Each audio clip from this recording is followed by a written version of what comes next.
Hey guys, how's it going? And welcome back. We're back with the Shure MV88 Plus stereo USB microphone. And it comes in this version. There are a few different kit versions, one even with a tripod, etc. Blah, blah, blah. Okay? Alright, so this time I'm using my phone as a continuity camera on my Mac Mini M1. And the microphone, of course, is this.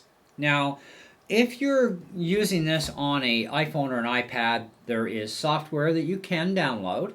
Because that's the only way you're going to be able to adjust the gain and stuff, because, well, iOS doesn't have anything built in for its own camera app, etc., or microphone app. So yeah, that's how you're going to have to work it. And we already, if you've not seen that video already, go check it out. It's the first demo of this with the iPad. I'm not going to do a demo with the iPhone because iOS is iOS. It's the way I look at it, so it's not going to make any difference. Now, on the Mac side and the Windows side, because this works for Mac and PC, the reason why you get two cables, okay, and of course iOS, it covers them all, except for Lightning port. But anyways, with that being in mind, there is no downloadable software that I can find for Windows or for Mac for this microphone. So you just go into your sound settings and you adjust the gain of the microphone that way. Now, I have the microphone set up in approximately the same location as my NV5 Shure Studio mic, except this will be on the left side of the screen. My Shure mic is on the right side. And this is more like a room mic, and it's stereo mics and blah, blah, blah. You get the idea, right? Okay, so with that being said, this is just a voice test here initially to see, okay, what's it going to be like, right, at this range.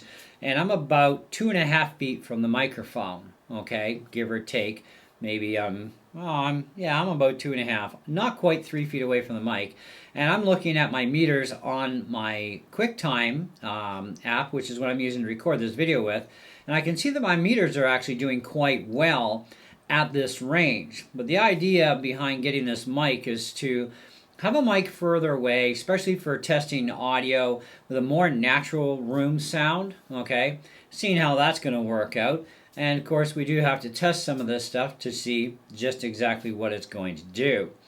Now, in with this, we will be doing another video before we do a review, and that is the video where we are going to pit this mic up against my MV5 Studio mic and see what the differences are between the two of them. In the same situation. We'll start with yakking, and then we're going to do what we're going to do now, and that is we are going to grab a guitar. Okay? So, get our trusty Martin out. Now, I'm going to be about another foot difference from the mic on either side. It's going to be about the same distance anyway, so...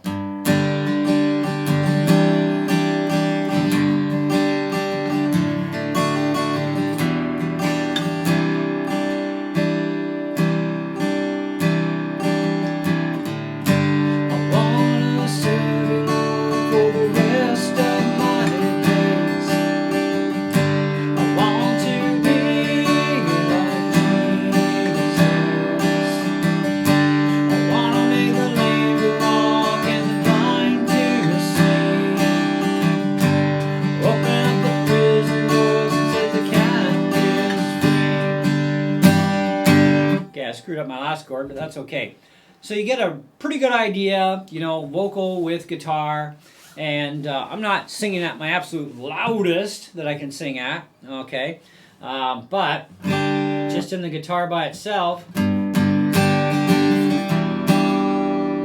Now let's get further away from the mic, because I do have the microphone setting 3/4 of the way up the slider, so not quite maxed out. So now I'm about, let's get back a little further. I give us pretty close to 8 feet.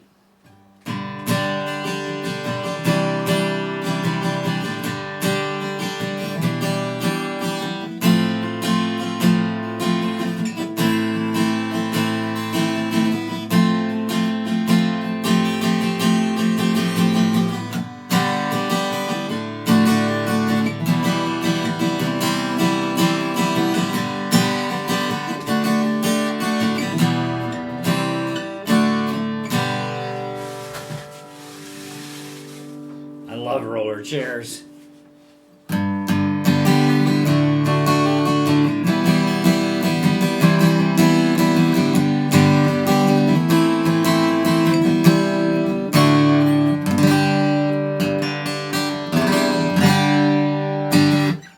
Okay, so that's what we got there.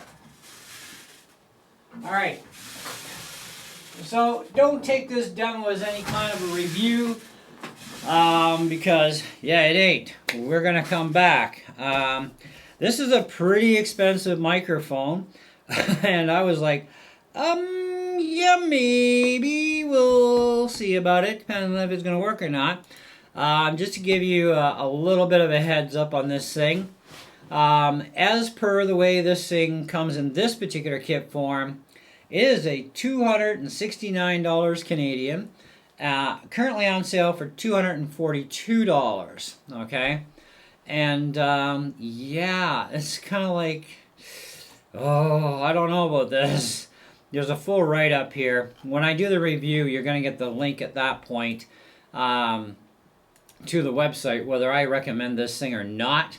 It's still going to be kind of like your thing. If it's going to work for you, great, fantastic. All right, so I think that concludes this little demo on the Mac. Our next video, of course, is going to be demoing it as well on the Mac. I am not wasting the time or energy to even bother with the PC, mainly because PCs don't even come with any recording software for audio that is worth its salt, if there is even anything in Windows 11. I have not even bothered to look. But I do know that there's nothing that's as good as what Apple has, that's for darn sure. No, actually, I do have Audacity on my PC, but it's not even worth me bothering with. But if you want to bother with it, if you buy it, sure, use it on a Windows PC. I'm sticking with my Mac, thank you. Anyways, that's it, and ciao.